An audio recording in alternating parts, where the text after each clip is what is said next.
हम अगले टॉपिक पे आते हैं, जो कि हमारा क्या है, इलेक्ट्रिक फील्ड लाइन, या उसको बुक के अंदर इलेक्ट्रिक फोर्स लाइन भी लिखते हैं। तीन तरह के बेसिकली हम फोर्स के बारे में पढ़ते हैं, और तीनों सेम, मतलब अगर फॉर्मूला वाइज अगर हम फोर्स को देखें तो तीनों के तीनों सेम सेम है। कौन कौन से? ग्रेविटेशन, इलेक्ट्रोस्टैटिक और मैग्नेटिज्म। पर ना हम मैग्नेटिज्म को भी थोड़ा बहुत समझ लेते हैं, क्योंकि हमने आसपास मैग्नेट के बारे में पढ़ा होता है। हम 8th क्लास में और 6th क्लास में मैग्नेट के बारे में भी पढ़ते हैं। और ग्रेविटी तो हम हमारे ऊपर लग ही रही है, तो वो बेसिकली जो भी ग्रेविटेशन फोर्स होता है उसको हम बहुत प्यार से बता सकते हैं कि अगर मैं किसी ऑब्जेक्ट को यहाँ पे रखूं और छोड़ूं तो वो क्या हो जाएगा, नीचे आ जाएगा। इसका मतलब हर कोई ये बोल सकता है कि जो ग्रेविटी फील्ड लाइन होगी, ग्रेविटेशन फील्ड लाइन होगी, वो अर्थ की तरफ होगी। आज हम जो हमारे पास जो फोर्स है जो हम पढ़ रहे हैं, वो हमारा फोर्स कौन सा है? Electrostatic force. तो इलेक्ट्रोस्टैटिक फोर्स में भी क्या होनी चाहिए? इलेक्ट्रिक फील्ड लाइन होनी चाहिए। एक्चुअल में कोई भी ग्रेविटेशन फील्ड लाइन या इलेक्ट्रोस्टैटिक फील्ड लाइन, जिसको हम इलेक्ट्रिक फील्ड लाइन बोलते हैं, या मैग्नेटिक लाइन, एक्चुअल में कुछ एग्जिस्ट नहीं करती है। बस हमने अपने लिए बनाया है उसको कि भाई अगर यहाँ पे मैं किसी मास को रख दूं तो वो नीचे की तरफ जाएगा। इसका मतलब यहाँ पे ग्रेविटी, जो ग्रेविटेशन फील्ड लाइन होगी वो नीचे की तरफ होगी। अगर मैं यहाँ पे एक पॉजिटिव चार्ज रख दूं, तो अगर पॉजिटिव चार्ज इस तरफ जा रहा है तो इसका मतलब है कि जो ग्रेविटी फील्ड, जो इलेक्ट्रिक फील्ड लाइन होगी उसकी डायरेक्शन ये होगी। तो सबसे स्टार्टिंग में माइकल फैराडे ने इसी चीज को एक्सप्लेन करा। माइकल फैराडे ने बहुत सिंपल तरीके से, जैसे अगर आपने 10th क्लास में पढ़ा है कि अगर मैं किसी एक मैग्नेट के पास अगर मैं क्या करता हूं, मैग्नेट के पास एक कंपास रखता हुआ चला जाता हूं, तो जो भी मेरे को कंपास की डायरेक्शन शो होगी उस पॉइंट पर, उस सारी कंपास की डायरेक्शन को मैं क्या करता था? मीट करा देता था। जब मैं सारे कंपास की डायरेक्शन को मीट करूंगा तो मेरे को क्या मिल जाएगी? मैं बोल दूंगा उन सारे नीडल की एंड को, क्या बोल दूंगा कि ये हमारी मैग्नेटिक फील्ड लाइन थी। ऐसे ही फैराडे ने क्या करा? फैराडे ने बोला कि मैं एक ना पॉजिटिव चार्ज पहले बना देता हूं, this is a positive charge. अब मैं क्या करूंगा, जैसे यहां पे मैंने एक वो रखा था, यहां पे मैंने क्या रखा था? कंपास रखा था मैग्नेट की तरफ। यहां से मैग्नेटिक फील्ड लाइन निकलेगी तो ये नॉर्थ पोल हो जाता था, जहां पे एंटर करती थी वो हमारा क्या हो जाता था? साउथ पोल हो जाता था। तो माइकल फैराडे ने क्या किया? माइकल फैराडे ने एक पॉजिटिव चार्ज रखा और एक दूसरे पॉजिटिव चार्ज को इसके पास रखा, और देखा इस पॉजिटिव चार्ज को फिक्स कर दिया। इस पॉजिटिव चार्ज को माइकल फैराडे ने क्या कर दिया? फिक्स कर दिया, और इस पॉजिटिव चार्ज को रखा और देखा कि ये वाला जो पॉजिटिव चार्ज है वो कहां जाएगा। अब वो देखता है कि ये पॉजिटिव चार्ज इससे दूर भागने की ट्राई करेगा, तो माइकल फैराडे ने कहा कि भाई इस पॉजिटिव चार्ज से फील्ड लाइन निकल रही होगी कुछ इस तरीके से। तो सबसे पहले इलेक्ट्रिक फील्ड लाइन के बारे में माइकल फैराडे ने क्या करा? मतलब इंट्रोड्यूस कराया, हमें बताया, है ना। और उन्होंने बहुत सिंपल सा है कि एक पॉजिटिव चार्ज आप ले लो, या और उसके आसपास एक पॉजिटिव चार्ज आपने रखा, और आपने देखा कि वो पॉजिटिव चार्ज कहां कहां जाता है, वो जिस जिस डायरेक्शन में जाएगा। अगर मैं पॉजिटिव चार्ज को इस तरफ रख दूं तो ये पॉजिटिव चार्ज इस तरफ जाएगा, मतलब कि इस पॉइंट पे इलेक्ट्रिक फील्ड लाइन होगी। अगर मैं इस पॉजिटिव चार्ज को यहां पे रख दूं तो ये पॉजिटिव चार्ज हमारा इस तरफ जाएगा। तो वही कि इलेक्ट्रिक फील्ड लाइन की क्या क्या प्रॉपर्टी होती है, क्या सिग्निफिकेंस होती है, क्या हमें पता लगता है इलेक्ट्रिक फील्ड लाइन के बारे में, वो सारी बातें आज हम पढ़ेंगे। और जान के मतलब अगर जितना मैंने बताया है मोर देन सफिशिएंट है सीबीएसई पॉइंट ऑफ व्यू से। तो इसको स्टार्ट करते हैं, समझते हैं इनकी प्रॉपर्टी, समझते हैं अलग अलग कंडक्टर से, अलग अलग चार्ज पार्टिकल से किस तरीके से इलेक्ट्रिक फील्ड लाइन निकलती है, वो सब हम आज ड्रॉ करना देखेंगे, है ना। तो सबसे पहले स्टार्ट करते हैं कि क्या होता है इलेक्ट्रिक फील्ड लाइन। बहुत सिंपल में अगर हम डिफाइन करें तो इलेक्ट्रिक फील्ड लाइन क्या होता है? It is a curve along which a small positive charge would tends to move when free to do in a electric field, है ना। तो इलेक्ट्रिक लाइन ऑफ फोर्स जैसा कि फैराडे ने बताया वैसे ही हम सिंपल बताते हैं कि भाई एक पॉजिटिव चार्ज को हम रख देंगे। एक पॉजिटिव चार्ज को हमने क्या कर दिया? रख दिया। अब ये जो पॉजिटिव चार्ज है हमारा, ये जो पॉजिटिव चार्ज है, ये जैसे भी मूव कर जाएगा, ये पॉजिटिव चार्ज जैसे भी मूव कर जाएगा, जरूरी नहीं स्टेट में करे, कर बना के कर जाएगा, तो वो जो लाइन है उस लाइन को हम बोल देंगे इलेक्ट्रिक लाइन ऑफ फोर्स या इलेक्ट्रिक फील्ड। वो उस हर पॉइंट पे क्या बताएगी, उस पॉइंट पे कि किसी पॉजिटिव चार्ज पे किस डायरेक्शन में फोर्स लग रहा है, ये हमें इलेक्ट्रिक फील्ड लाइन बताती है। तो एक बार दोबारा पढ़े तो, curve along which a small positive charge वो tends to move when free to do in a electric field. आप बाहर से कोई उस पर कोई भी फोर्स नहीं लगाओगे, है ना।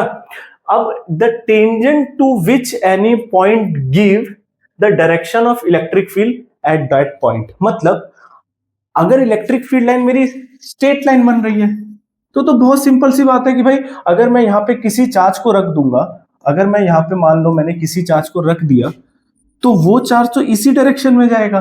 पर अगर मेरा कोई कर्व बन जाता है तो उस पॉइंट पर इलेक्ट्रिक फील्ड लाइन पे जो भी हम टेंजेंट ड्रॉ करेंगे वो उस पॉइंट पे इलेक्ट्रिक फोर्स की डायरेक्शन हमको बता देगा। तो इलेक्ट्रिक फील्ड लाइन बस हमें इतना बताता है कि उस पॉइंट पर किसी पॉजिटिव चार्ज पर किस डायरेक्शन में फोर्स लगेगा, कितना फोर्स लगेगा, मैग्नीट्यूड नहीं बताता है। सिर्फ और सिर्फ इलेक्ट्रिक फील्ड लाइन क्या बताएगी, किस डायरेक्शन में फोर्स लगेगा। और सेकेंड बात, अगर हमारा इलेक्ट्रिक फील्ड लाइन कर्व बन रहा है तो उस पॉइंट का टेंजेंट उस डायरेक्शन में हमें क्या बताएगा, इलेक्ट्रिक फील्ड लाइन फोर्स को बताएगा, है ना। तो आगे देखते हैं, आगे क्या है कि हमें सीबीएसई के अंदर वो बोलेगा कि right 3 property of electric field charge, 4 property, 2 property, या फिर वो 2 प्रॉपर्टी देगा और पूछेगा कि वो ऐसा क्यों कर रही है ना। तो सबसे पहली प्रॉपर्टी क्या है कि electric field line are continuously smooth curve without any break. कि भाई इलेक्ट्रिक फील्ड लाइन जो भी बनेगी वो पूरे कंटिन्यूअस कर्व बनेंगे। आप ऐसा नहीं बोल सकते कि इलेक्ट्रिक फील्ड लाइन यहां तक तो बनी और उसके बाद टूट गई और फिर यहां पे दूसरी बन गई। तो इलेक्ट्रिक फील्ड लाइन में बीच में कोई भी ब्रेक नहीं आएंगे, फर्स्ट बात जो आपको याद रखनी है। सेकेंड बात, इलेक्ट्रिक फील्ड या electric field line start at positive charge and end at negative charge. They can not form a close loop. If they are single charge then the line of force will start और end at the infinity. इसमें इन्होंने क्या बोला, इस line का मतलब बड़े ध्यान से समझना। Electric field line positive charge से तो निकलती है। इलेक्ट्रिक फील्ड लाइन कहां से स्टार्ट होगी, पॉजिटिव चार्ज से निकलेगी, फर्स्ट बात। सेकेंड बात, इलेक्ट्रिक फील्ड लाइन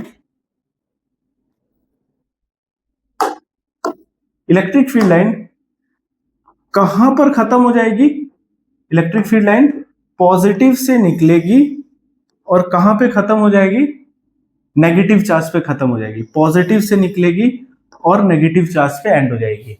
मतलब वो स्टार्ट होगी पॉजिटिव चार्ज से और एंड हो जाएगी नेगेटिव चार्ज से। दे can not form close loop. अब ये क्लोज लूप का क्या मतलब है, अगर आपने 10th क्लास में मैग्नेटिक फील्ड लाइन के बारे में पढ़ा है और ये हमारा मैग्नेट है, लेट कर लेते हैं कि इलेक्ट्रिक मैग्नेटिक फील्ड लाइन यहां से निकली है नॉर्थ पोल से, तो वो साउथ पोल में एंटर हो जाएगी। पर हमने ये भी जानते हैं कि मैग्नेट के अंदर वो क्या करेगी, साउथ से वापस नॉर्थ की तरफ चली जाएगी। तो जो हमारी मैग्नेटिक फील्ड लाइन है,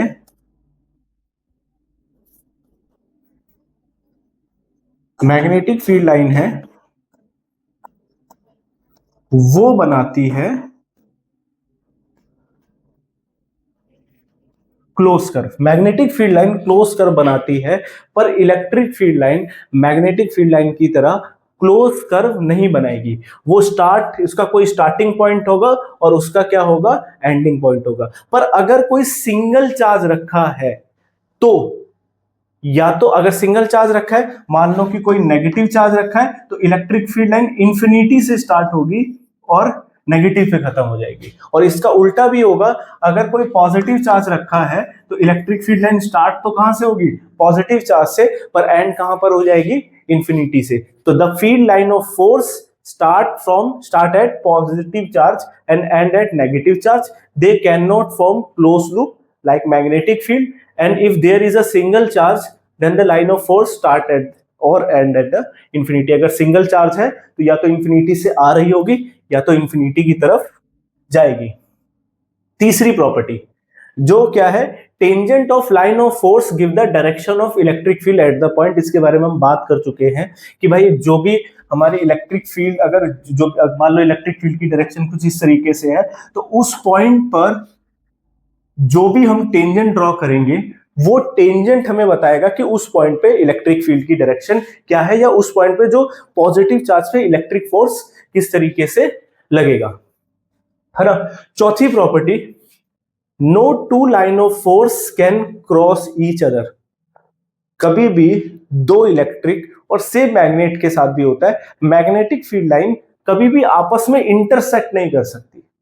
अगर, तो ये एग्जाम में क्वेश्चन आएगा कि वाई टू इलेक्ट्रिक फील्ड और magnetic field can not intersect with each other. तो उसका रीजन क्या है? उसका रीजन है कि अगर मान लो एक इलेक्ट्रिक फील्ड की डायरेक्शन मान लो कुछ इस तरीके से थी, एक इलेक्ट्रिक फील्ड की लाइन इधर बना लेते हैं इसको, अगर एक इलेक्ट्रिक फील्ड की डायरेक्शन इस तरीके से थी और एक इलेक्ट्रिक फील्ड की लाइन इस तरीके से, अब हमने ये भी डिफाइन कर दिया है कि उस पॉइंट का टेंजेंट इलेक्ट्रिक फील्ड की डायरेक्शन देगा, तो इस पॉइंट पे दो टेंजेंट पॉसिबल हो जाएंगे, एक इसकी तरफ एक इसकी तरफ, है ना। अगर दो टेंजेंट यहां पे पॉसिबल हो गए और मैंने एक पॉजिटिव चार्ज को यहां रख दिया, तो अब ये पॉजिटिव चार्ज इसकी डायरेक्शन में जाएगा कि इसकी डायरेक्शन में जाएगा? वो दोनों की डायरेक्शन में नहीं जाएगा। इसका मतलब कि इलेक्ट्रिक फील्ड लाइन आपस में इंटरसेक्ट नहीं कर सकती। तो क्या है, if they intersect then there will be two tangent at that point of intersection, hence the direction of electric field at the same point which is not possible. दो tangent draw हो जाएंगे, दो डायरेक्शन आ जाएगी, दो direction का मतलब वो तो पॉसिबल ही नहीं होगा। एक चार्ज को रख दोगे तो किस डायरेक्शन को फॉलो करेगा? तो हम ऐसा मान लेते हैं कि नहीं, उनको क्रॉस ही नहीं करना चाहिए। पांचवी property, the line of force is always normal to the surface of conductor with charge are equilibrium. ये कह रहा है कि अगर कोई भी कंडक्टर है तो इलेक्ट्रिक फील्ड लाइन उसके परपेंडिकुलर ही निकलेगी हमेशा। इलेक्ट्रिक फील्ड लाइन उसके परपेंडिकुलर ही निकलेगी। इसको दो तीन डायग्राम से समझते हैं कि ऐसा क्यों है। मान लेते हैं, सबसे पहले मैं एक फ्लैट सरफेस ले लेता हूं। सबसे पहले मैंने क्या करा, एक फ्लैट सरफेस ले लिया। ये फ्लैट सरफेस है ना, ये फ्लैट सरफेस है और इस पे पॉजिटिव चार्ज है, और हमने ये पढ़ लिया है कि पॉजिटिव चार्ज से इलेक्ट्रिक फील्ड लाइन निकलेगी। अगर पॉजिटिव चार्ज से मान लो कि परपेंडिकुलर, नॉर्मल नहीं निकल रही है, किसी एक एंगल से निकल रही है, किसी एक एंगल से निकल रही है, मान लो ये इलेक्ट्रिक फील्ड की डायरेक्शन है। अगर ये एंगल थीटा है तो ये एंगल हो जाएगा ई कॉस थीटा, और ये हो जाएगा ई साइन थीटा। मतलब एक इलेक्ट्रिक फील्ड की डायरेक्शन इस डायरेक्शन में भी है, चार्ज के एकदम सरफेस पे। अगर चार्ज के सरफेस पे इलेक्ट्रिक फील्ड की डायरेक्शन हो जाएगी तो जो ये सारे पॉजिटिव चार्ज है जिनकी वजह से इलेक्ट्रिक फील्ड निकल रही थी, इन पे तो इलेक्ट्रिक फोर्स लग जाएगा इस डायरेक्शन में, तो ये सारे चार्ज इस तरफ क्या करने लग जाएंगे, मूव करने लग जाएंगे। इसका मतलब कि सारे चार्ज इस तरफ आने लग जाएंगे, इस तरह मूव करने लग जाएंगे। और हम जानते हैं कि अगर किसी कंडक्टर के ऊपर एक बार चार्ज आ जाता है और वो इक्विलिब्रियम पे आ जाता है, मतलब चार्ज एक बार जहां था वहां आ गया, तो उसके बाद फिर वो कहीं नहीं जाता।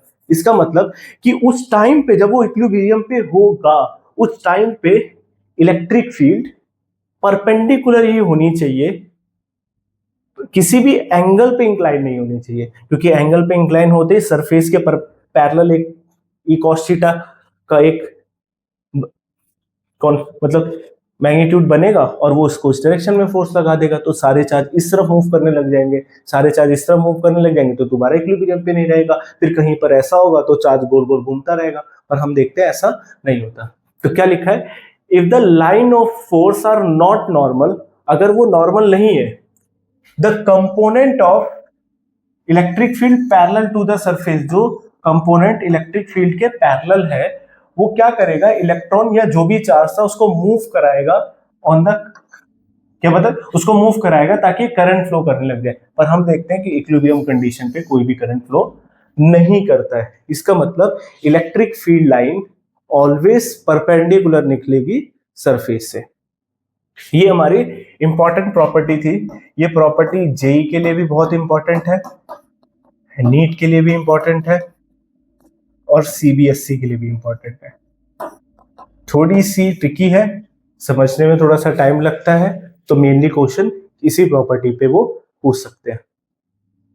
इसके बाद छठी है, the line of force having tendency to contract lengthwise, this explain attraction of unlike charge. इसका मतलब ये है कि अगर दो चार्ज आ जाते हैं तो जो इलेक्ट्रिक फील्ड लाइन है वो कॉन्ट्रैक्ट हो जाती है, पास पास आ जाती है, कि वो दोनों एक दूसरे को अट्रैक्ट करने वाले। और खासकर ये अनलाइक चार्ज होता है। जैसे मान लो एक पॉजिटिव चार्ज है, एक नेगेटिव चार्ज है।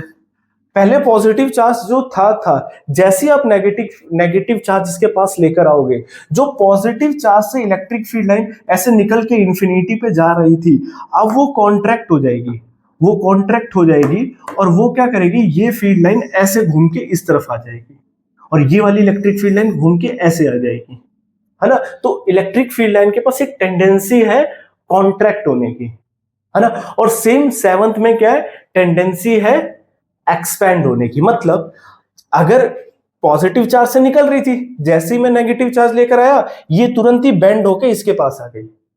अगर मैं इसी पॉजिटिव चार्ज के पास जिसकी इलेक्ट्रिक फील्ड लाइन ऐसे करके निकल रही थी, उसी के पास एक और पॉजिटिव चार्ज लिया है, तो ये एक्सपेंड हो जाएगी। एक्सपेंड होने का मतलब है कि ये क्या करेगी, ये इस तरीके से दूसरी तरफ बेंड हो जाएगी। ये ऐसे करके क्या हो जाएगी, बेंड मतलब एक्सपेंड हो जाएगी, ऐसे करके एक्सपेंड हो जाएगी, दूर की तरफ चली जाएगी, जो कि बताएगा, जो एक्सप्लेन करता है रिपल्सिव नेचर ऑफ दो चार्ज का, टू चार्ज का रिपल्सिव नेचर को वो क्या करता है, एक्सप्लेन करता है। तो अगर कहीं पे इलेक्ट्रिक फील्ड लाइन है और आप दूसरा चार्ज वहां पर लिया है, तो वो अगर सेम मतलब अपोजिट नेचर का लाए तो उसकी तरह बेंड हो जाएगी। इसका मतलब वो अट्रैक्टिव है दोनों के बीच में। और अगर सेम नेचर के लाए तो उससे दूर चली जाएगी, तो इसका मतलब है वो कैसा है, रिपल्सिव है नेचर के अंदर, है ना। इसके बाद ये भी काफी इंपॉर्टेंट प्रॉपर्टी है, मतलब जहां पे इलेक्ट्रिक फील्ड लाइन पास होती है, क्लोज टुगेदर होती है, वहां पे स्ट्रॉन्ग इलेक्ट्रिक फील्ड मानते हैं। अगर कहीं पे वीक इलेक्ट्रिक फील्ड का मतलब है कि इलेक्ट्रिक फील्ड बहुत दूर दूर होगी। और अगर इलेक्ट्रिक फील्ड पैरेलल है तो इसका मतलब है कि वहां पर यूनिफॉर्म फील्ड है। इसको समझते हैं। मान के चलो कि मेरी इलेक्ट्रिक फील्ड ऐसे जा रही है, ऐसे ओपन की तरफ जा रही है। अगर मैं कोई रीजन उठा लूं, जस्ट लाइक मैं 3 रीजन उठा लेता हूं, ये मेरा एक रीजन हो गया, ये मेरा सेकंड रीजन हो गया और ये मेरा थर्ड रीजन हो गया। इसको नाम दे देते हैं ए, इसको नाम देते हैं बी, इसको नाम देते हैं सी। अगर मैं आपसे बोलूं किस रीजन पे इलेक्ट्रिक फोर्स स्ट्रॉन्गेस्ट होगा, किस पॉइंट पे इलेक्ट्रिक फील्ड स्ट्रॉन्गेस्ट होगा, तो ए पॉइंट पे इलेक्ट्रिक फील्ड सबसे ज्यादा स्ट्रांग होगी, इलेक्ट्रिक फोर्स सबसे ज्यादा स्ट्रांग होगा। उसके बाद बी पॉइंट पे होगा, उसके बाद सी पॉइंट पे होगा, क्योंकि वीक रीजन में ये दूर दूर हो जाती है और जहां पे इलेक्ट्रिक फोर्स स्ट्रांग लग रहा होता है वहां पे ये क्या हो जाती है, पास पास आ जाती है। तो इलेक्ट्रिक फील्ड ए पॉइंट पे ज्यादा होगी, बी पॉइंट पे उससे कम होगी और सी पॉइंट पे उससे कम होगी। अगर मान लो किसी रीजन में इलेक्ट्रिक फील्ड पैरेलल हो जाती है, इसका मतलब कि अगर मैं इस पॉइंट की बात करूं ए और इस पॉइंट की बात करूं, क्योंकि पैरेलल इलेक्ट्रिक फील्ड है, तो इलेक्ट्रिक फील्ड ए और बी पे क्या होगी, दोनों पे क्या होगी, सेम हो जाएगी, है ना। ये हमारी 8th प्रॉपर्टी थी। और last property, electric field, electric जो फोर्स होता है इनसाइड द कंडक्टर वो 0 होता है। किसी भी एक कंडक्टर के अंदर इलेक्ट्रिक फोर्स नहीं लगता। आगे वाली वीडियो में हम इसकी डेरिवेशन करेंगे कि क्यों नहीं लगता। तो अगर कंडक्टर के अंदर इलेक्ट्रिक फोर्स नहीं लगता तो वहां पर भी इलेक्ट्रिक फील्ड नहीं होनी चाहिए, है ना। तो मान लो अगर हम किसी कंडक्टर को इलेक्ट्रिक फील्ड के रीजन में रख देते तो क्या होगा, तो क्या होगा या क्या होता है, इसको समझते हैं।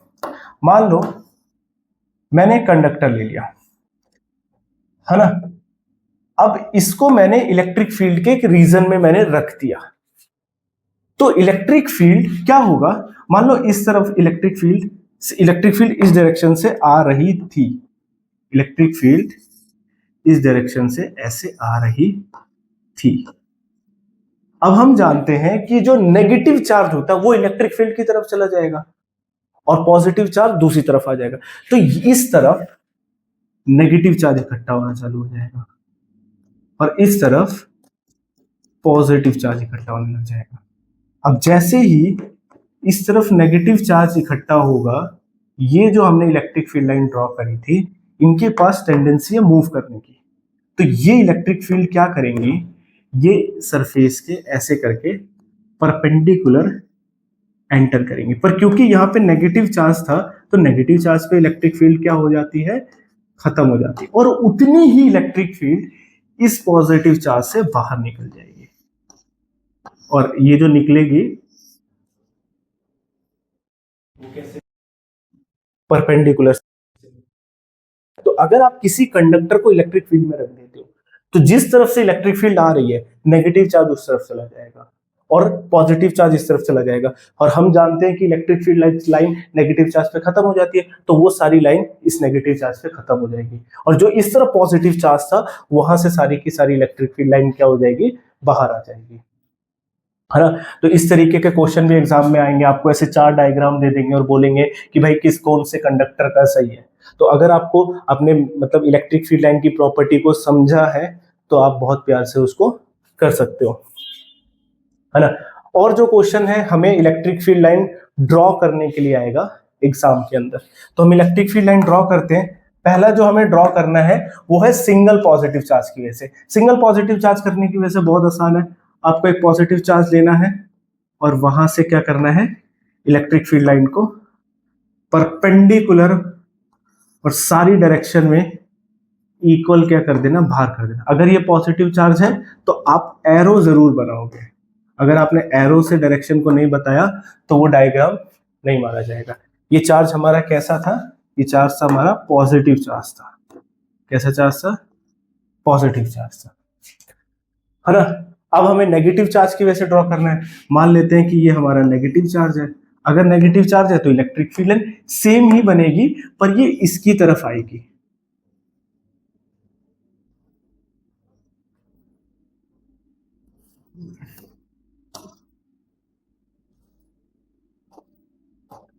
ये इसकी तरफ आएगी। सेम पॉजिटिव चार्ज की तरफ, पर पॉजिटिव चार्ज से बाहर की तरफ होगी और नेगेटिव चार्ज से उसकी तरफ ये आएगी। तीसरा, अगर इक्वल एंड अपोजिट चार्ज है, मतलब इक्वल एंड अपोजिट चार्ज का मतलब क्या होता है, डाइपोल।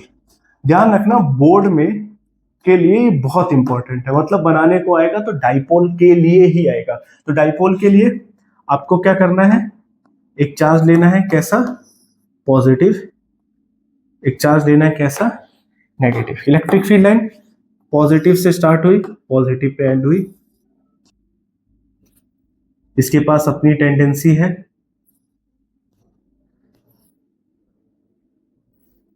तो आप इसको पॉजिटिव से निकाल दोगे और नेगेटिव पे क्या कर दोगे, एंड कर दोगे। आगे हम पढ़ेंगे जब हम इसके पे इसकी इलेक्ट्रिक फील्ड लाइन के हेल्प से इक्विपोटेंशियल सरफेस भी बनाएंगे, तो इक्विपोटेंशियल सरफेस के साथ मिक्स होके ये क्वेश्चन सीबीएसई में आता है, ध्यान रखना। तीसरा क्या है, opposite and equal positive charge. अब हम दो पॉजिटिव चार्ज लेंगे, अगर मैं दो पॉजिटिव चार्ज लूं तो इलेक्ट्रिक फील्ड लाइन क्या होगी, इससे दूर भागेगी।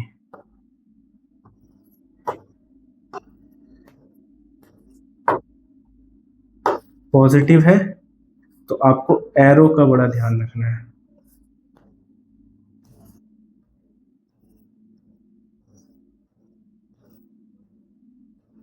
तो यहां पे अगर आप इस रीजन को देखो, यहां पे देखो तो यहां इलेक्ट्रिक फील्ड लाइन नहीं है, मतलब यहां पे जो इलेक्ट्रिक फोर्स होगा वो क्या होगा, जीरो, जिसको हम क्या बोलते हैं, नल पॉइंट।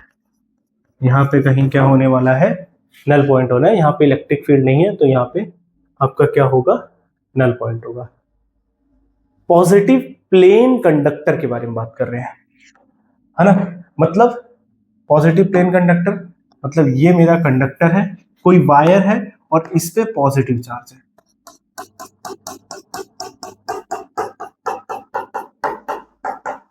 इस पे हमने कैसे चार्ज रख दिया, पॉजिटिव चार्ज।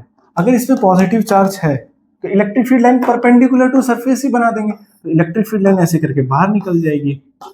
बहुत ज्यादा सिंपल, ऐसे करके करके दोनों डायरेक्शन में क्या हो जाएगी, बाहर निकल जाएगी, है ना। तो ये सारे प्रॉपर्टीज थी और इनमें से बहुत सारी प्रॉपर्टी पे कंसेप्चुअल क्वेश्चन बना के आपसे एग्जाम में पूछा जा सकता है। तो आपको एक एक प्रॉपर्टी ढंग से पढ़ के, सारी बढ़िया तरीके से पढ़ के समझनी है, और आपसे अलग अलग चार्ज देके उसके आसपास भी वो इलेक्ट्रिक फील्ड की डायरेक्शन को भी पूछ सकते हैं। Thank you very much.